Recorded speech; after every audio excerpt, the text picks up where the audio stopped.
Welcome back to the podcast. My guest today is a fellow product of Prince of Wales Island. Melissa Castle grew up in Craig, which is 7 miles from my hometown of Klawock.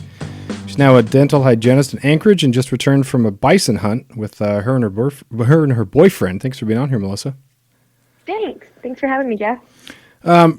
Couple things that as a teacher I try to help kids out with are to not be intimidated either by the scale of the world outside of home and then also wild, healthy experiences.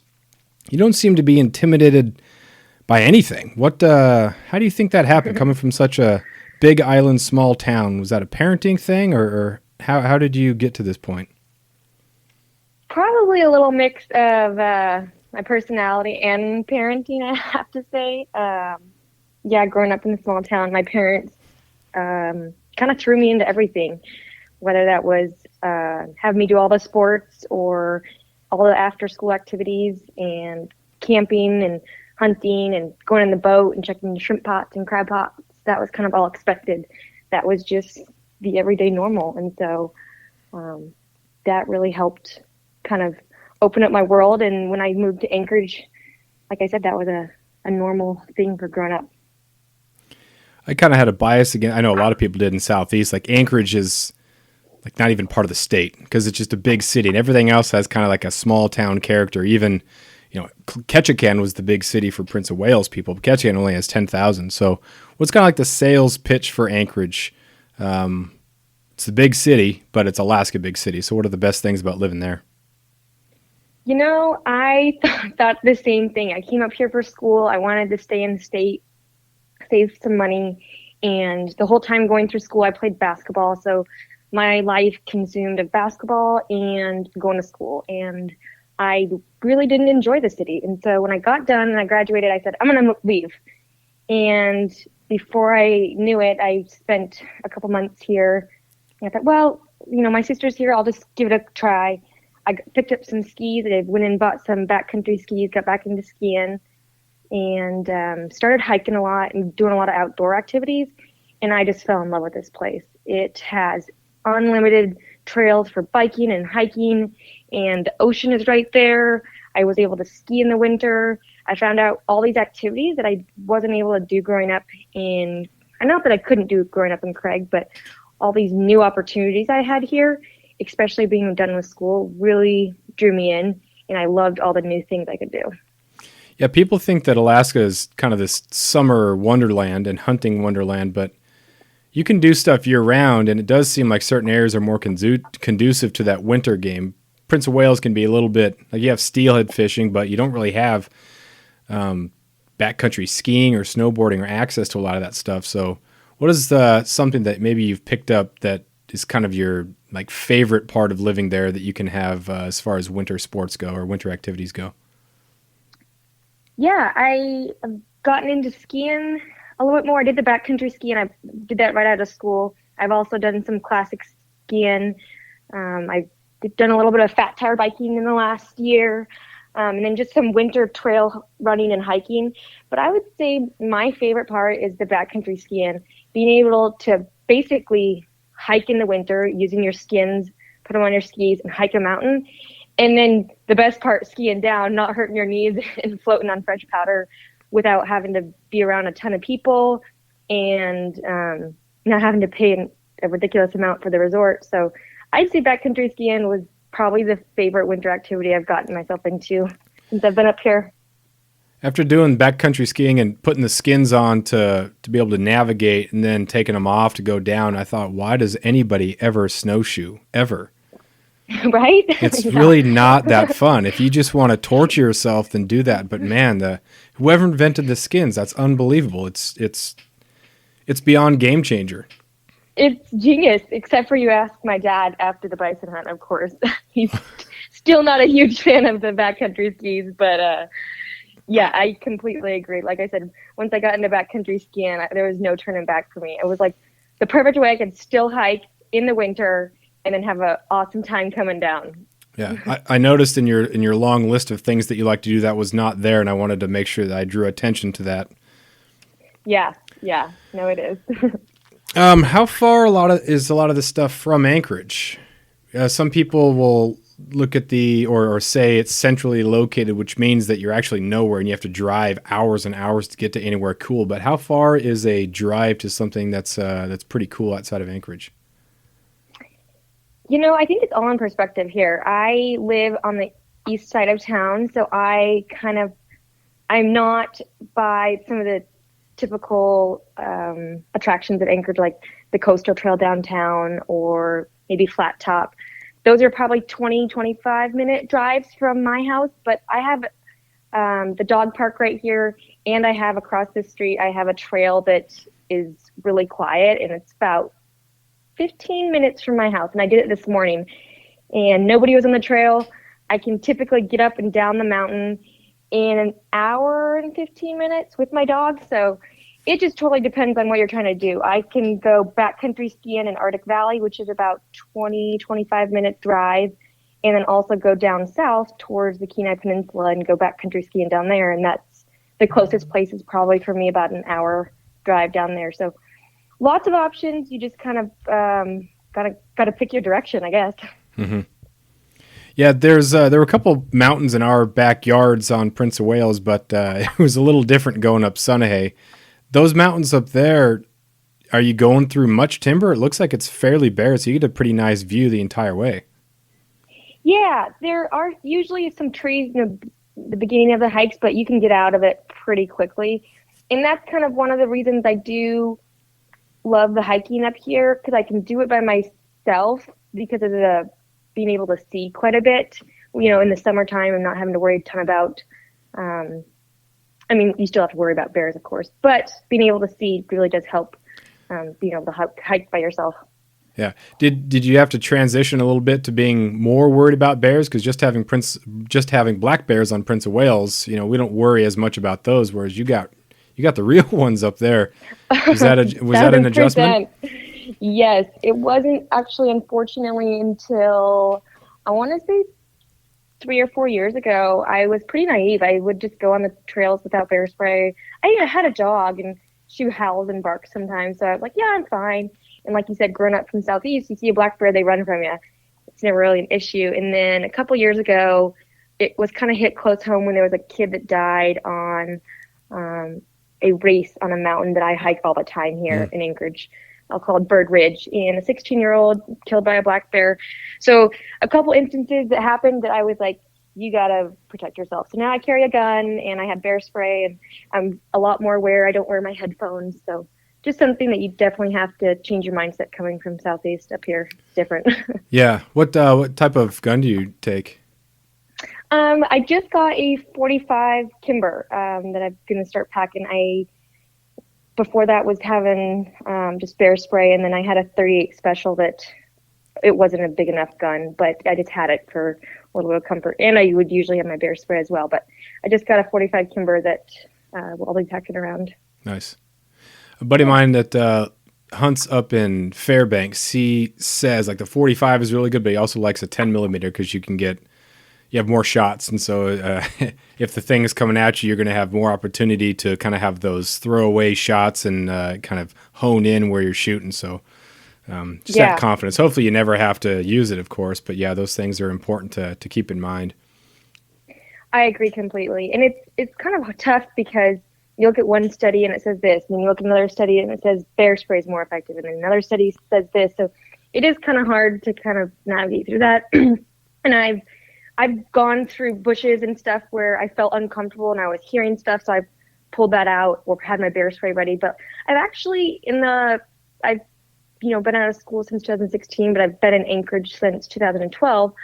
I've never come face to face with a bear on a trail up here ever. I've seen them from distances, and I'm sure they're right off the trail or right there with me. But my dogs are there. I'm loud.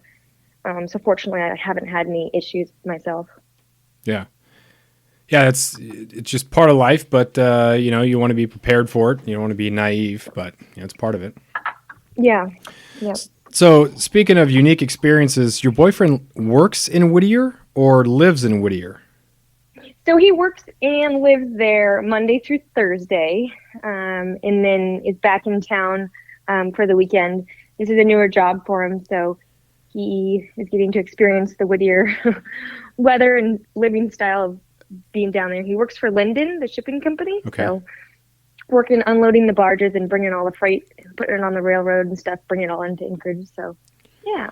And for anybody who's not familiar with Whittier, Whittier is, you have to access it by tunnel. You have to go through a tunnel to get that. And 95% of the population lives in a single high-rise apartment condo type complex. Is that right? Yes. And have to be honest, I've actually never even been through the tunnel and to Whittier. In the years that I've been here, I've been to Portage Glacier, which is right there at the base of the tunnel. Done a lot of activities right there, but that is definitely on my list. I need to go do. So maybe this summer when he's working, I'll go down and visit and get the full experience. Oh man, that tunnel alone. Can they go traffic both ways through that, or is that a single shot and you got to wait for the people to get out before you can go through? No, it's a single shot, and it runs, I believe, on the hour, because he's always like kind of rushing to get to the tunnel. The tunnel's only about, I think, a few minutes from town, but if you miss it, you got to wait for an hour. That's crazy. That's absolutely crazy. Yeah. All right, so to the big ticket item here, the bison hunt. I did a little bit of research on the bison hunt, and apparently, according to the Department of Fish and Game, in 1928, there were 23 plains bison moved from Montana to the Delta River area. Grew, and then in the 50s was the first time that there was hunting, and there was about 400 at that time, and now there's around 900. So, and there's 4 herds. Which herd did you draw? I drew the Farewell Burn, which is DI 352, and that was the spring any-sex bison permit that they give out to 7 residents each year, and then 7 non-residents also get a tag. So when you drew it, were you like, oh my gosh, yes, or thought, well, I just put in, I didn't think I was going to actually draw it, now I have to do it?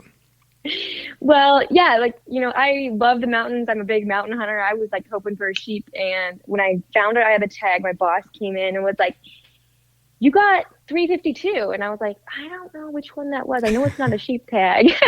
And so I'm trying to wonder, and he's like, he went and looked it up, and he's like, you got a bison tag. And I was like, oh my gosh. And all I knew really about the bison tag was that my dad's been putting in for that for 30 years. Not maybe the fair one specifically, but he's desperately wanted one for a long time. And I thought, oh my gosh, that's really lucky. And so instantly in my head, I remember the conversation that I had with a guy, one of our family friends. He lives in Delta. And so when I was putting in for the tags, well, he lives in Craig now, but he used to live in Delta. I said, which bison permit should I put in for? And he said, well, if you want to increase your chances, I bet, do this one. And so he told me to put in for DI 352. And he told me that not as many people put in for the spring hunt because it's just harsher conditions. And I thought, okay, so listen to advice, put in for it. And then all of a sudden I have this tag. And now I'm like, okay, well, what do I do now? And the planning began. So how did you tell your dad? Was that a text? Did you play a game with it? How did you reveal that?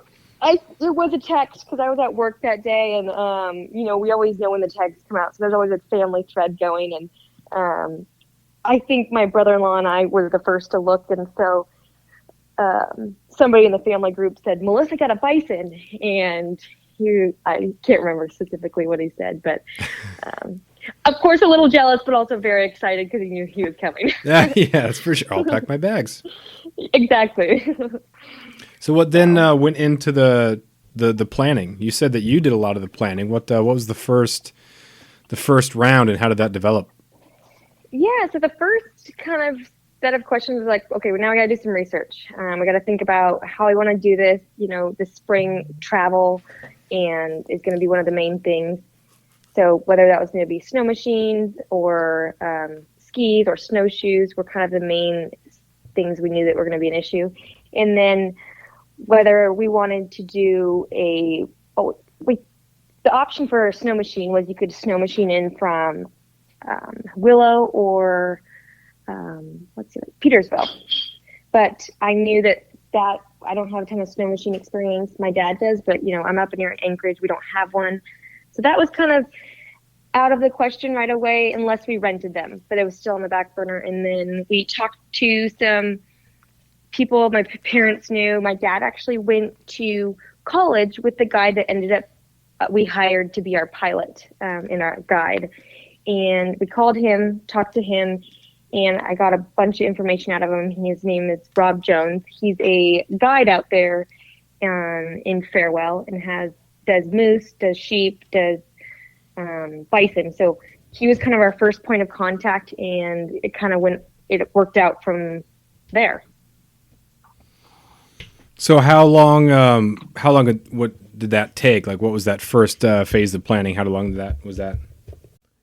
After years of fine print contracts and getting ripped off by big wireless providers, if we've learned anything, it's that there's always a catch. So when I first heard that Mint Mobile offers premium wireless starting at just $15 a month, I thought, what's the catch? But after talking to them and using their service, it all made sense. There isn't one. Mint Mobile's secret sauce is that they're the first company to sell wireless service online only. They cut out the cost of retail stores and pass those sweet savings directly to you. For anyone who hates their phone bill, Mint Mobile offers premium wireless for just $15 a month. I was hesitant about having to get a new phone and a new phone number, but with Mint, you can use your own phone with any Mint Mobile plan and keep your same phone and your same phone number along with all of your existing contacts. Mint Mobile gives you the best rate whether you're buying for one or for a family, and at Mint, families start at 2 lines. All plans come with unlimited talk and text plus high-speed data delivered on the nation's largest 5G network. Switch to Mint Mobile and get premium wireless service starting at just $15 a month. To get your new wireless plan for just $15 a month and to get the plans shipped to your door for free, go to mintmobile.com/waypoint. That is mintmobile.com/waypoint. Cut your wireless bill to $15 a month at mintmobile.com/waypoint. I probably reached out to Rob initially, in March. I probably started talking to him in November of last year, maybe even October, just getting an idea of what his availability was like for that March hunt. And then we also had another guy that offered to help us out, which was my boyfriend's boss.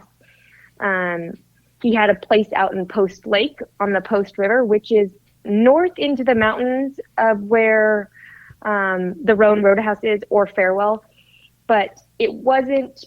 Post Lake isn't in a spot that usually has bison, so it was an option. He was willing to help, but it's also about 30 miles from the main bison hunting grounds. So we had some options there, but Rob was the one that knew what he was doing. He'd been doing it for years. He flies out there and helps with the Iditarod and helps with the Iron Dog, so he knew where the bison were, and he already had a client that he was going to be guiding out there. So the fact that he was already going to be out there, he could help us, if we needed to be moved or, say we got it in a tough spot. He said he'd be willing to bring the snow machines in.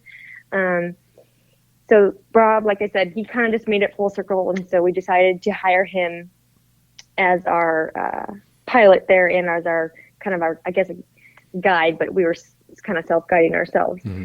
He initially was planning on flying us out there in his 206, but he just kept reminding me as the hunt kept getting closer and closer, hey, weather conditions can change. You just got to be flexible. Things can change no matter what. So I'm like, okay. So the plan that we had made initially was not the plan that actually played out, but everything ended up working. So I had to learn to go with it. Yeah. Some people listen and they say, well, if you knew where the herd was, it's not really, a big deal. It's like a canned hunt, but there's nothing further from the truth, especially if you're going in the winter. I hunted the 40-mile caribou herd up near Fairbanks, and still you don't know exactly where they are, and it's super, super cold. So even though people are giving you updates, hey, the herd is here today and we got some, they might not be there the next day. Oh, no. So how much movement what was that herd doing? Well, it's that, so the herd itself in Farewell, they say, I think in that unit is about 400, I believe. But there's not just 4 groups of 100 bison. There's groups of 3, there's groups of 15, there's groups of 2. They're spread out actually throughout that whole area, around the Farewell Burn and actually up into the mountains. But like I said, it totally kind of just depended on the area, because it seemed like when we first got put in towards the mountains, the 2 big groups were about 17 and 20. And the group I ended up shooting my bison in was about 20, but initially there was only three in that group, and they joined with another group there. So what was you shot it on? Wasn't on the first day. So what was the first day like? You got there, you're excited. Are you obviously not overwhelmed, because you don't get overwhelmed? But what was that first day like? So the first day we flew from here, Anchorage. We flew right into Roan, which is they call it the Roan Roadhouse, which is one of the checkpoints for Iditarod. We ended up flying in with a Beaver, not with our main pilot. We had to hire a commercial pilot because the week before they got about 2 feet of snow out there. So they could no longer land a 206 at that airstrip on wheels. So we took a Beaver, and that was kind of like all of a sudden change of plans. We're going with somebody completely different who I wasn't planning to, but it worked out because the Beaver was able to hold a little more weight, and when we returned, was able to haul us out all in one. So we get there to Roan. We stayed the night at this Roan Roadhouse. It was, like I said, one of the checkpoints. The cabin, I think, was built in about the 30s.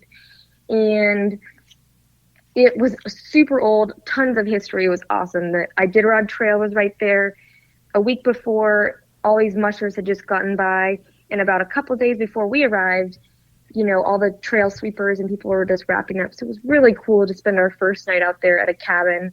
Nice stove. It was stocked really well, and with good firewood. So that was kind of the first day. And then Saturday, the next morning, our pilot, Rob, picked us up in the Super Cub. Or no, sorry, not Rob.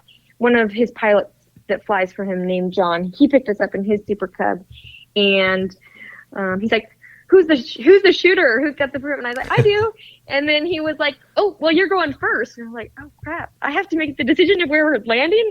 But I was like, okay, let's do this. So I jumped in, and he took me out, and we kind of flew around looking at some different spots, and we landed up kind of farther, about 3 miles southwest of where we had kind of initially thought we might be. But it was a good flat airstrip that he could land at, or not airstrip, but a nice flat area he could put his cub in. And there was 2 big herds, like within about a mile to 2 miles from the place we were going to land. And the idea that we made in our head, it was like the pack out would be downhill. So I'm like, okay, I agreed with it. And actually I had talked to a friend of a friend, and they had just killed a bison in that same area, and you could see their Super Cub tracks. And I was like, oh, perfect. We can use their skin track, they said. Nice. So yeah, we landed there. And had you been on a cub before? I have been in a cub for the sheep hunt, a couple sheep hunts I did, and then a caribou hunt. So I love riding the Super Cub. It's awesome. So my boyfriend and my dad came in, and we ended up setting up camp that day. And at first, like, the adrenaline's there, and we're all of a sudden, like, we're having to dig for our tent, which we're trying to get to the base of the ground a little bit at least, so we can have because the stove and stuff will sink and you just have to settle. But we ended up having to dig like 3 feet of snow out for our campsite, and a nice afternoon all of a sudden became sweaty, and we're tired. And so the day 2 already we were getting the full experience of the winter hunting there, I guess. It's crazy. So yeah, little details like this that you'd think, in a fall hunt, you don't think about for a winter adventure. No. So yeah, so that kind of was the first 2 days, I guess, was flights. So we knew that by the end of that second day, third day we were able to hunt, because second day and first day we flew. So, but we knew on the morning of day 3 that we could get to a vantage point about 1.5 miles away. We would be able to see both those herds that we had seen flying in. So we wake up day 3, and you know. Did you sleep at all the night before, or were you too excited? I was a little excited, but I also, it was our first time using an Arctic oven. I don't know if you've used one of those, but they hold heat great. However, this little stove we had not been super familiar with. So it was really hot in there. Like, I'm not going to complain about being too hot in winter camping, but that first night in the Arctic oven, we loaded that stove all night and it was pretty hot. So I slept off and on every 2 hours or so. You'd wake up, but enough so I could fall asleep and get some quality sleep. What's kind of your standard hunting? Like, you're not going to sleep super well, but there's a difference when it's like August alpine for black-tailed deer, and then it's March in interior Alaska. Yeah, and I have to give all my credit to my boyfriend because every couple hours when you would know immediately when that stove went out because that temperature in the tent would drop immediately. It was down to what I think those first couple of nights we were down to 0 to 10 degrees. So not terribly cold, but when you're in a tent sleeping in it, it is cold. Yeah. So he did a really good job of keeping that fire going most of the night. So yeah. So we woke up the next morning and my dad, this is his second time ever being on these skis. So he put them on and was a trooper, and we got to our vantage point that morning of day 3. And we poked up kind of over the ridge, but we were still hidden within some trees. And I'm pulling out my binos. I was going first, and I instantly see probably a half a mile away down below us a group of 4 bison. And one of them was laying down, a couple were feeding. And within those 3 minutes, those bison got up and started walking away. And we kind of retreated back off the hill because we didn't want to be seen. And we went kind of around the side of this little hill we were on and poked up to a better spot where we were hidden. And in those 15 to 20 minutes, those 4 bison were gone. And we still can't figure out why they got spooked. And I kind of believe it was because of our sunglasses, to be honest. We had some sunglasses on that had these super reflective shield on the front. And I think that they saw that because we were still half a mile away from them. So I don't know if they could, the wind wasn't really blowing, so I don't think they smelled us. And we were pretty hidden in the trees still. But the reason I think it's my sunglasses, because later that day, my boyfriend and I trekked up to a side of a mountain, and my dad was at the tent, and he said from about a mile away, he could see that. It looked like somebody was shining their mirror from our sunglasses. Yeah, I've had that on reflecting off binoculars on an alpine hunt a couple years ago. I'm like, dude, you're such a moron. Like, that sort of thing. Like, if you're an animal and you see something flashing like that, like, you don't know what aliens are, but you're not down with that. You're getting out of there. Exactly. And I think, probably like you said, between sunglasses and maybe the binos, the sun was directly looking at us. So it was a perfect reflection because like I said, the 15 minutes that we went up to that new spot, they were gone. And you could see all these tracks and you'd think, okay, 4 bison moving through this area, you'd know where they went. But all these tracks, it's really hard to tell in the snow. Are those fresh? Or are those old? Because it hadn't snowed since the last big snow, which was about a week ago. So those 4 were gone within the first hour of our hunt. So I was like, okay, well, I guess what's next? So my boyfriend ended up seeing a group, within that hour. We see another group of 15 on a mountainside.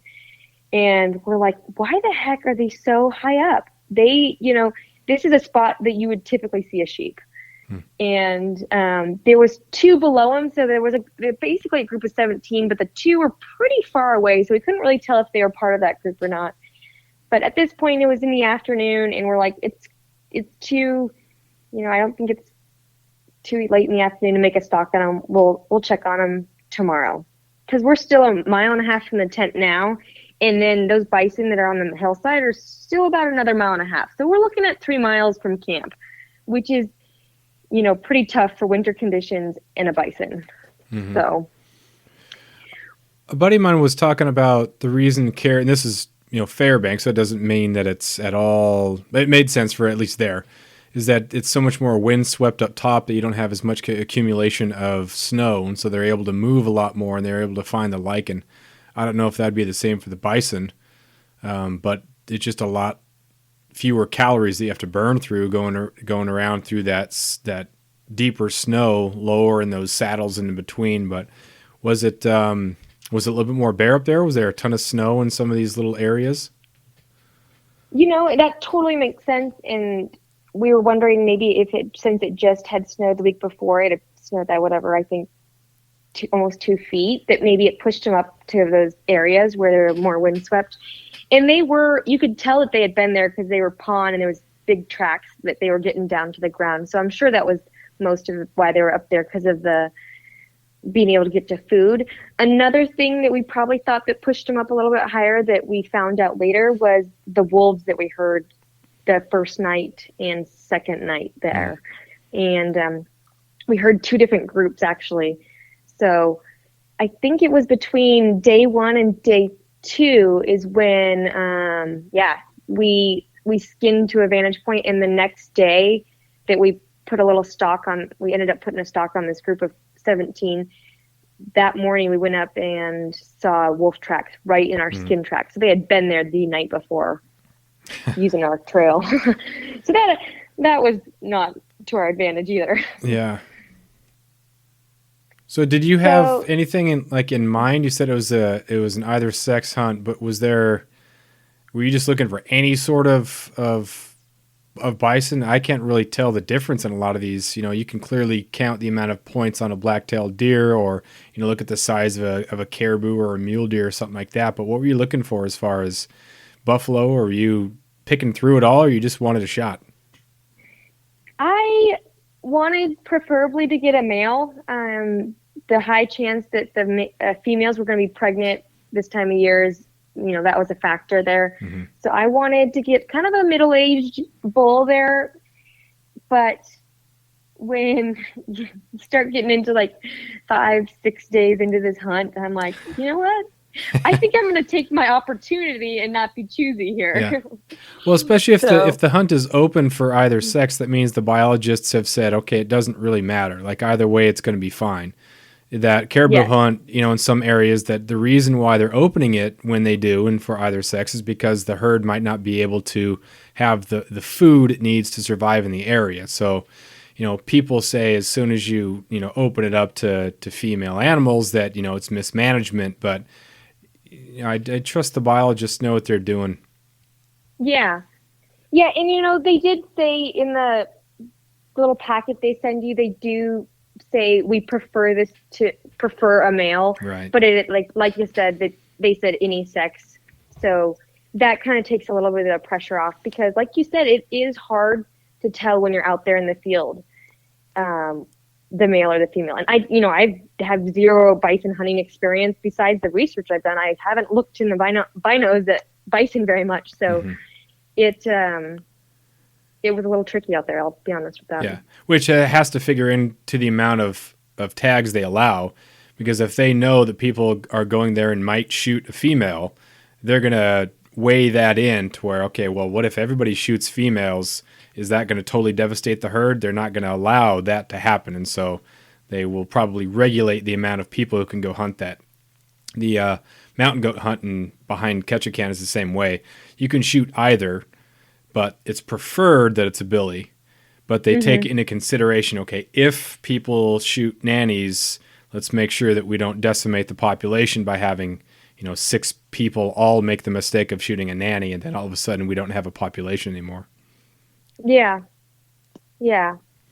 Which, when they give out 14 tags per year, they, I'm sure I'm not the only one this year that shot a female, which maybe I was, maybe I wasn't, but like you said, the amount of tags they're giving out, I'm sure, is a big factor into what sex they're allowing to shoot. Because the Delta one is a bull only, and my mom got that one several years ago, and I heard terrible stories about them sitting and waiting or looking and trying to decide if it's a male. So I was pretty lucky, I feel like, in my aspect, that I hadn't any sex. Like I said, it took a lot of the pressure off there. Yeah.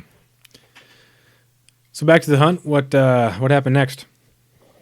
Yeah, so we woke up that next morning. So I guess it was day 4, but day 2 of hunting for us. And we get up to our vantage point, and those 17, group of 15 and 2 had joined together. So now it's a group of 17, and they actually had come down lower where those 2 had been.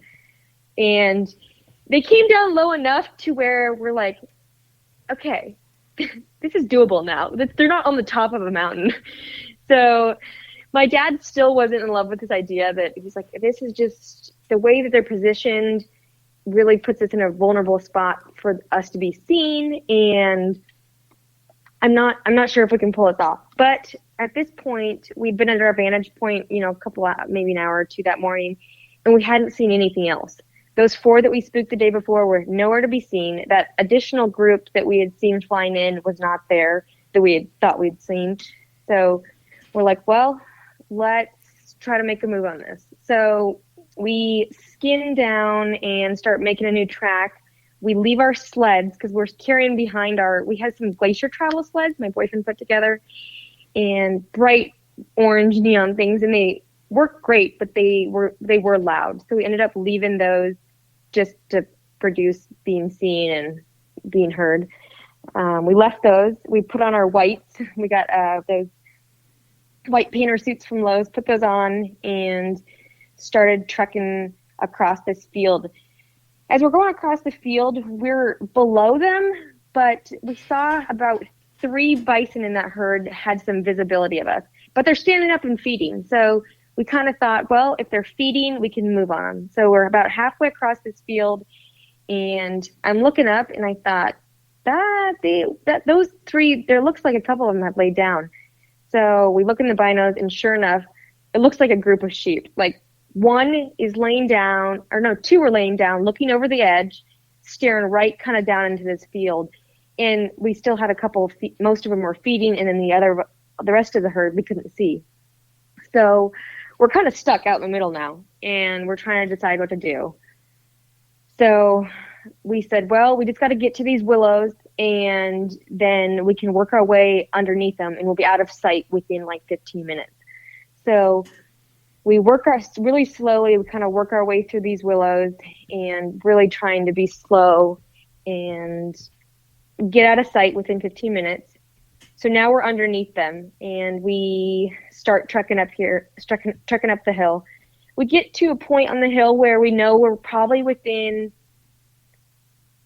600 yards. So we drop our packs, and I like end up loading one in my gun, and I'm getting all excited here. And so I kind of start going first, and it's actually it's a lot steeper than we initially thought. And my dad's on snowshoes because he could not stand those skis the first day.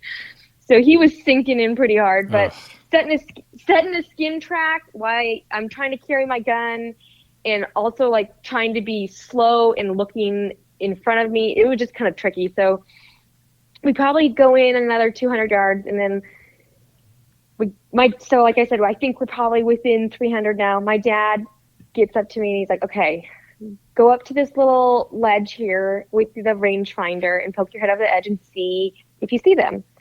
I'm like, okay. So I go very slow, get to this little knob, and looking over the edge, I don't see anything. And I'm like, okay, well, look back. And he's like, go a little farther. So I kind of go a little farther to another little edge and look up. I don't see anything.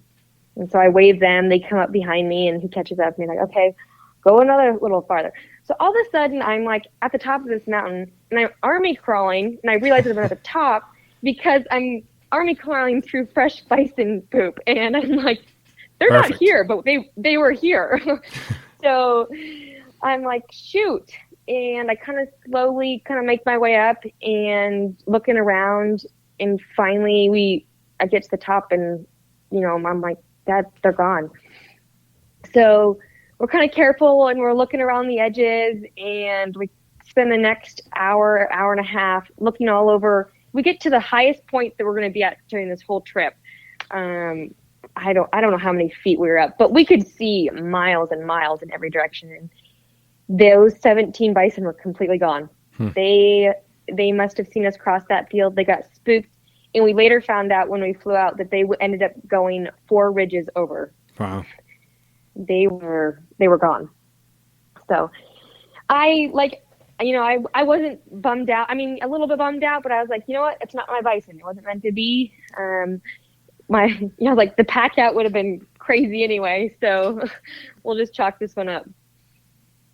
So we ended up making our way back to camp, which, skinning up is one thing, but then we didn't take our skins off to ski down, which maybe in hindsight we should have, because we would have got like a 10-minute ski, maybe that. But trying to ski down with my rifle, with your skins on, in my white painter suit, it was pretty comical. Took a tumble or two, which was probably fun to watch. So at this point, I'm sure you've been on hunts that haven't worked out right off the bat before. So how did this one compare as far as other ones? And just, you want to get it done, or are you getting frustrated? How do you keep that positive mindset? Because you know what you're supposed to think, you know what you're supposed to say, but how do you actually believe that and keep yourself from getting down? I stayed super positive because I knew that I had so many options, and I'm like, this is only day 2 of hunting. I'm like, I just felt lucky enough that we got, bison right away and we had opportunities. But it also made me think, okay, this is a lot more technical than I thought. They're a lot smarter than I thought. They have better vision than I thought. We just kind of have to be a little bit more strategic about how we're doing our stock, because it's like, okay, these 2 groups or 2 herds that we saw right away, we spooked. And so I was like, okay, definitely have to approach this differently. But I knew that I had a lot of people on my side, and a pilot said, hey, if you need to be moved because of this, then let me know. So I knew I had other options, but like I said, it was kind of like, shoot, there goes our 2 options that we exhausted already on day 2. Mm-hmm. So day 3 now.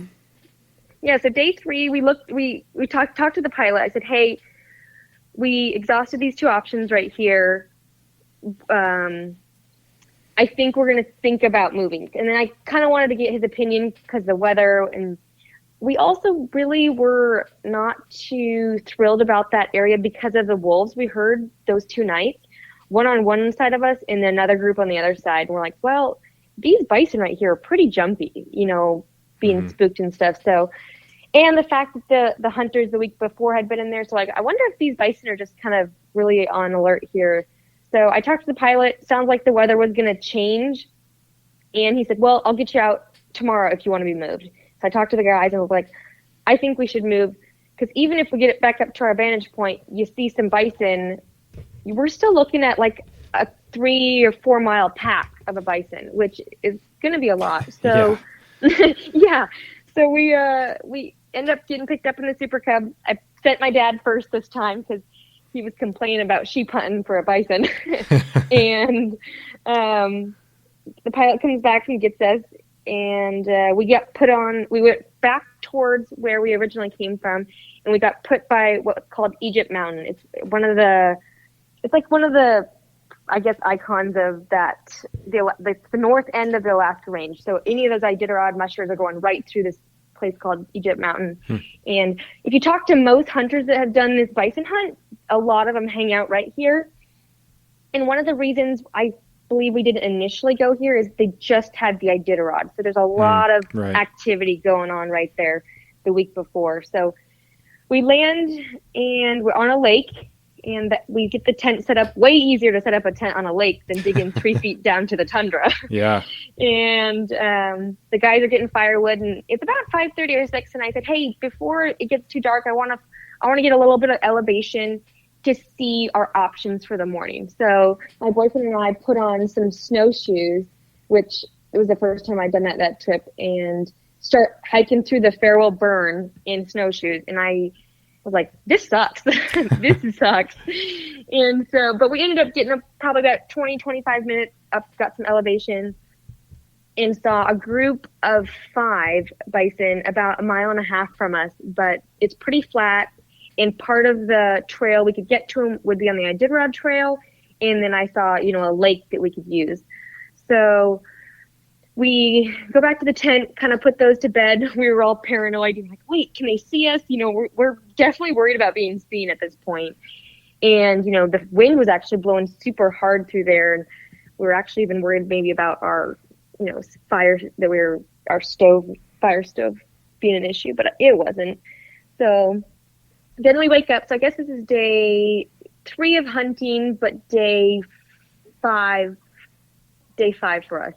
And we hike up to that little vantage point in the morning. And I'm excited at this point. The new spot, we're all like, I think we all had a fresh new energy being put in this new spot. So we hike up to that vantage point that we had been at the night before, and we still see some bison, but they had gone farther away from us, probably about, I don't know, that wasn't too far, but they definitely moved straight away from us. So we thought, okay, well, we still got to get to them anyway, so we'll just start heading that way. We're on our skis, my dad's on the snowshoes, and we start using the Iditarod trail to kind of, we're going parallel with them, and we go down about a mile, and then to where we thought we could cut over from a lake and then go on a little hill that we could use to protect ourselves from the wind and to get closer to them. So the Iditarod trail was awesome. My dad actually pulled off his snowshoes and just walked that, and we were pretty slow and just kind of hunting our way there, because the Farewell Burn is really hard to see through. So unless you're high, you can't tell, if there's some woods in there that have regrown, but you can't see very well. So we wanted to be super careful that we weren't jumping anything that was potentially between us and the bison group. So, we end up getting across this lake. We're trucking across this lake, and I'm like starting to get excited because I just can feel it. I'm like, we're being super slow, and now we're probably like within a quarter of a mile. And across the lake, my dad gets kind of nervous because there's a lot of windswept areas that open up and you can see ice. So he ends up going first and gets in front of me, and I'm kind of letting him lead the way now. So we get to this little hill, and ideally the bison were on the other side of the hill, and we're probably within 500 yards of what we thought. So we start climbing this little hill, and we're at a point where we're directly behind him. So my dad decides, he's like, okay, we're going to traverse this. So we start kind of clipping along the side of it, and I see him stop, and he picks up his binos, and I just feel it. I'm like, he sees something. So I don't move, and he says, here's the group right around us. And I'm like, oh crap, they're way closer than I thought they were. I still thought we had a good, 500 yards to go. But he sees them, so he says, okay, let me get out my rangefinder and see how close they are, and why don't you drop your pack and get your gun ready. So get my gun ready. He gets out of his rangefinder, and he thinks they're about 200 yards away. So like I said, I took off my pack, I load my gun, and kind of get ready. And my boyfriend, we talk, me, my dad, my boyfriend, we're like, okay, let's leave my boyfriend here, because now that we're so close, they have awesome hearing. We don't want to add any more than it already is right now. So we get ready to go, and I take about 5 steps, and I thought, there's no way I'm going to be able to do this with my skis on still. So I take off my skis, my dad takes off his snowshoes, and instantly I step, and we are in like up to your hip snow. It is deep, because it came right off the lake and got windswept, and it was getting dumped right on this little hill. So we start, taking our big steps, and it's like dragging 30-pound weights on your legs. So we get the little, we probably went 20 yards, and we get to a good vantage point, and now I can see them. I see 2 laying down, and I see about 5 on the left of those 2, and one of them is a calf feeding, and then behind the calf is a couple feeding as well. So it's kind of tricky, because we decided that we didn't want to put, a stalk on them if they were sleeping, but since some were sleeping and some were feeding, we thought, well, we still got to get to a better position to shoot, because where we were at, there was too many sticks and stuff in the way. It was just not a clear spot. So we kind of move a little bit farther up against the hill, getting a bit of higher elevation, and we get to a spot where there's a nice tree, and I'm like, I could use this as a rest. And my dad's down low hiding, And to get to there, we were army crawling, and all I thought was, oh my God, this is ridiculous. There's snow everywhere. And backstory, I'm having deja vu as we're army crawling, because last time we army crawled, my dad got a Charlie horse, and when we were caribou hunting several years ago, he got a Charlie horse, and he had to send me up there by myself, and I was like, this is ridiculous. So I'm having deja vu as we're climbing through the snow, and we get to this little spot, and I like get a little rest, and he's still down low. He's got his binos out, and I'm getting my rifle ready. So yeah, so here is, we got the calf on the left still with a couple behind that one, and then we got the two that are sleeping. So we start kind of looking at the group, looking for a male, and as these couple minutes start to go by, and we're trying to decide which one is going to be in a best position to shoot and which one is going to be a male, for some reason they start to move. The 5 that are feeding start feeding farther away, and I'm kind of starting to get nervous because they're getting more into the trees and I can't see them very well, but there's these 2 of these that are still sleeping. But like I said, I'm getting nervous because the herd's starting to move away. And my dad says, well, let me look at these 2 that are sleeping. We couldn't tell because they had their butt towards us, so we couldn't tell if those were male or females. But at this point now, as the minutes go by, the only 2 that are left are the 2 sleeping, and the other ones that had fed are feeding away from us, and they're going into the trees, in and out, and they're getting farther away. They're now at like 300 yards, 400 yards. So out of the 2 that are sleeping, the first one on the left gets up, and my dad says, it's a cow. I'm like, okay. And if the trees are in the way and there wasn't a clear shot, and I said, well, and he said, let's wait for the second one to get up. And so the second one gets up, and she starts peeing, and my dad goes, it's a cow. And I said, well, we're going to shoot her anyway, because she's our last hope right now. And, I'm not going to pass up this opportunity. So I get ready, and my heart's racing, all the things that happen to you before hunt, and you're trying to calm yourself down. And I said, okay, I'm going to shoot her. And he said, okay, wait till there's a good shot. And she whips her head around and looks straight at us. And I'm like, Dad, don't move, whispering to him. And my dad, poor dad, guy's deaf and he couldn't hear me. But anyway, I'm like, I didn't move, but we were pretty well hidden. So I don't think she saw us, but she definitely knew something was up. So she starts walking away directly from us. And I thought, crap, she's going to go straight up with the rest of the herd, and she's not going to turn left. And in my mind, I was like, just relax, calm down. And like I said, my heart's racing, of course, a billion miles an hour. And she finally turns and starts walking broadside. And I was like, okay.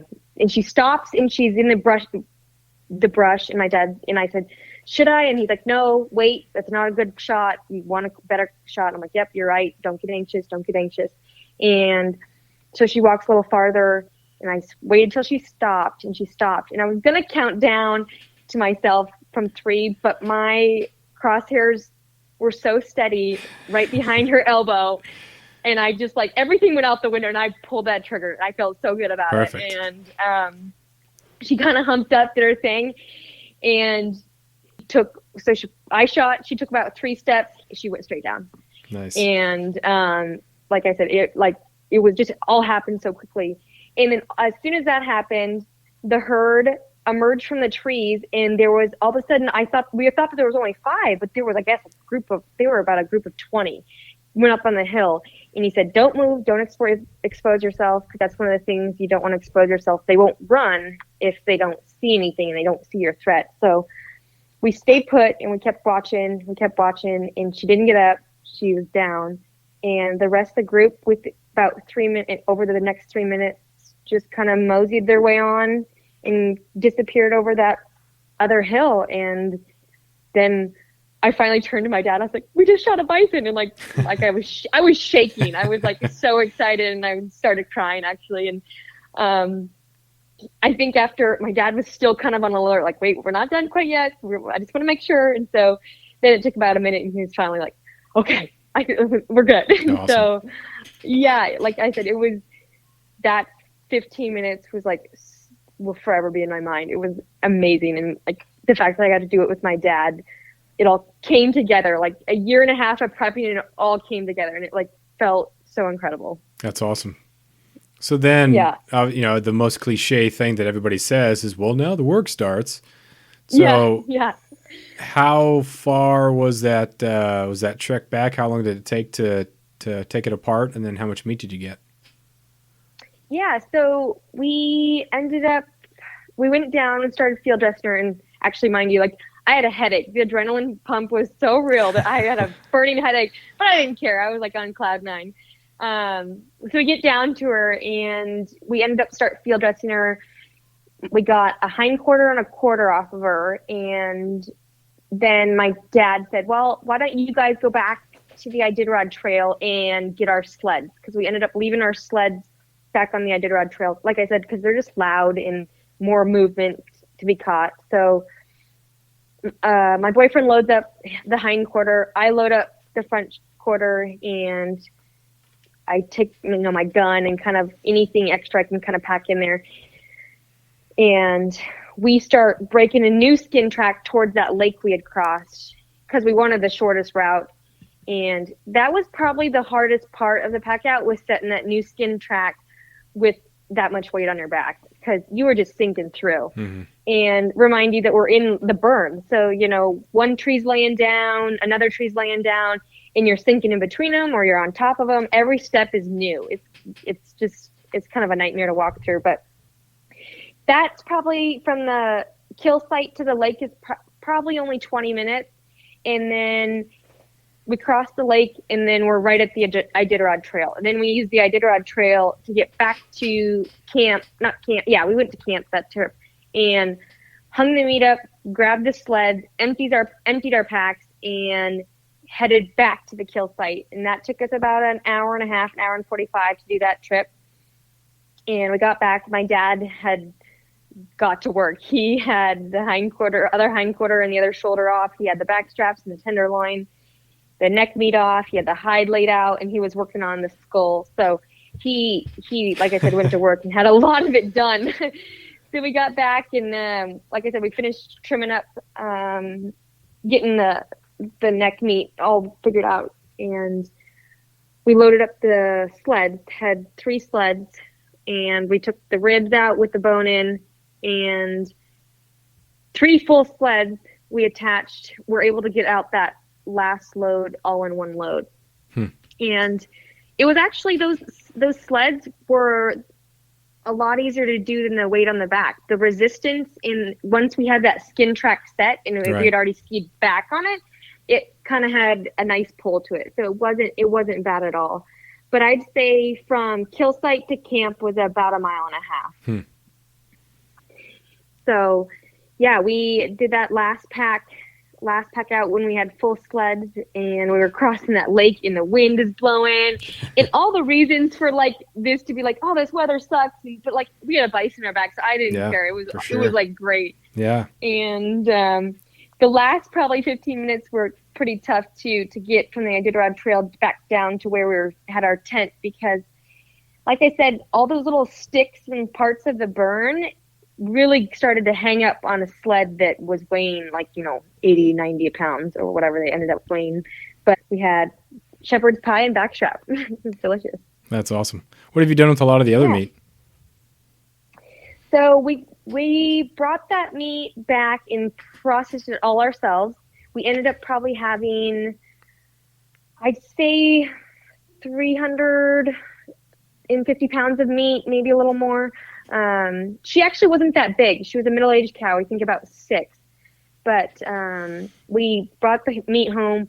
We hung it in my garage for a night, and then made steaks out of the hindquarters and roast, and then out of the front shoulders, and did mostly burger, and then kept the ribs, cut those into like short ribs, kept the tenderloin and kept the back straps, and then made the neck meat for burger as well. And we spent the next several days my dad and I ended up grinding the hamburger, and then did that all ourselves. We went bought some organic grass-fed cow fat and added that back in and made our own hamburger. And then, yeah, I saved the bones to make bone broth. So Nice. we kind of have a full freezer, and we saved almost everything. We saved the liver. I'm going to try making something with that. Any of the scraps I ended up cooking up for my dog. She loves them, and I put them in the freezer. So she gets a kick out of that. Nice. Yeah, it's kind of weird going into spring with a full freezer. That doesn't happen all the time. Yes, and I'm at a point where I think I need to go buy another freezer, actually, which is a good Alaskan problem to have.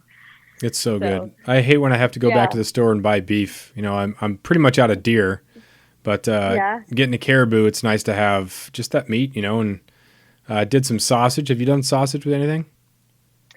Yeah. We make deer sausage or moose sausage. Do you make it yourself? Yeah, the first time I've ever done it was this last time, and man, I'm so bad at it. I cooked the heck out of the sticks, but I guess you have to go through that in order to get better. And I ate them, but you're just like, oh man, this would have been so good. And they didn't have any fat for sale here, so I just bought 2.5 pounds of bacon. So it was bacon and then pepperoni seasoning. So it would have been really, really good. It just ended up being kind of dry. Yeah. I had the option to take, you know, some of this meat to Indian Value Meats, which is a meat processing place here, and I could have gotten, you know, stuff done with it, meat sticks or this and that, but I'm like, bison is just too good, so I wanted to keep it as, you know, in its original form as possible. Yeah. So I wasn't sure if the caribou, because they, you know, haven't been eating nice green stuff for months, and because they've been wintering over, have you heard anything about changes in the either the texture or the flavor of bison meat, spring versus like an August or something? You know, I haven't heard people specifically talk about the taste. Definitely the fat.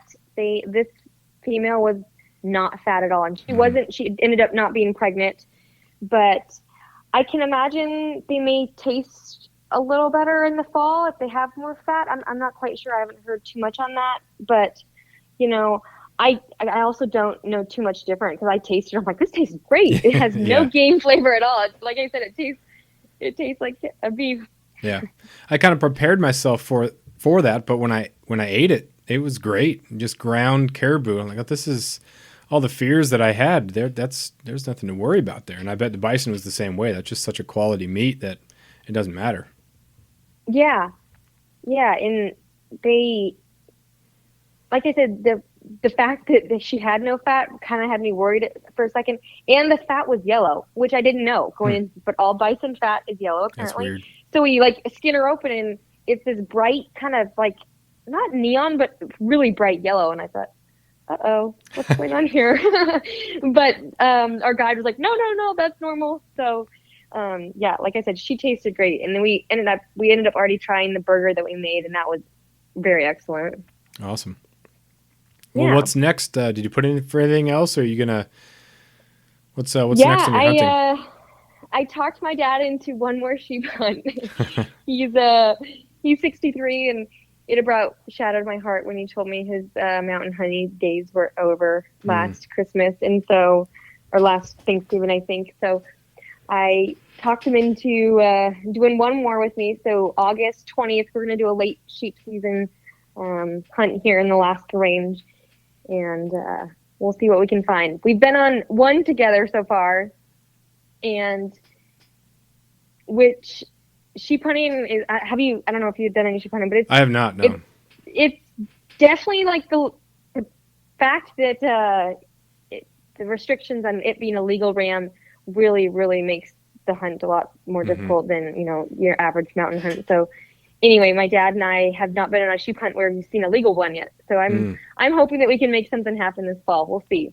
Yeah, that's awesome. I'd love to go on one, but it does seem super, super picky. It's not the difference between I thought it was a billy, ended up being a nanny, you know, like you'd have with a mountain goat hunt, or, you know, that's a big deal there.